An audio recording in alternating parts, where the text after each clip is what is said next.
Phil Robertson is Deputy Director for Asia at Human Rights Watch in Bangkok.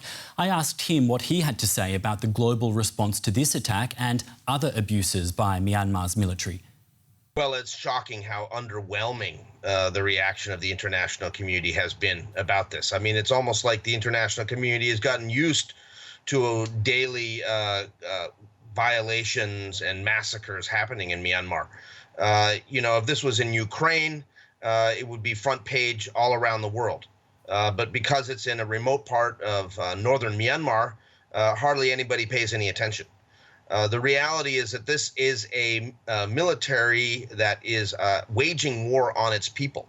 It is carrying out these kind of attacks with no accountability whatsoever. And the international community, issues a few sort of weak statements condemning what happened and then moves on instead of taking the kind of action that's really needed to stop these abuses once and for all. Now, you're talking about action. How can Myanmar's military realistically be held accountable for the violence and repression? Well, we need to break the logjam at the UN Security Council. We need to have an international arms embargo.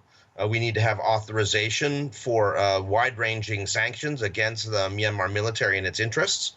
And we need to get more member states of the UN to step up and undertake pressure against the Myanmar military. That also includes some of the other states in the Southeast Asia region, which have been sort of looking the other way or whistling past the graveyard as the situation in Myanmar gets much worse. So, there needs to be a concerted international response rather than the sort of sporadic knee-jerk response that we've seen so far that has clearly not come up to the level as needed to stop these abuses. Now, you've mentioned you're not happy with how Southeast Asian countries have responded.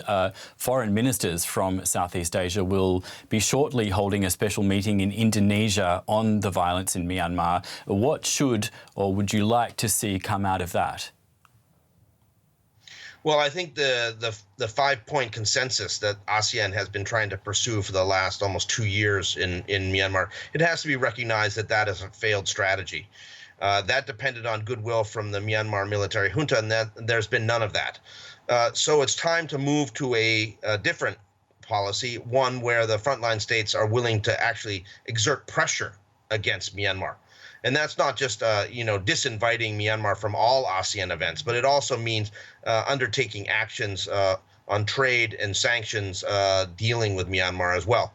Otherwise, ASEAN is going to have a perennial problem. It's going to have a pariah state as one of its members who continue to commit atrocities. And every time another country or another bloc comes to talk to ASEAN, all they want to talk about is Myanmar. I think ASEAN recognizes that that is a very serious risk, that the problems in Myanmar risk derailing regional progress and coordinated action. And so I think now it's the time for ASEAN to recognize that they have to get serious about Myanmar rather than continuing to push this issue down the road. That was Phil Robertson, the Deputy Director of Human Rights Watch in Asia. Phil, great to have your insights as always. Thank you. Thank you.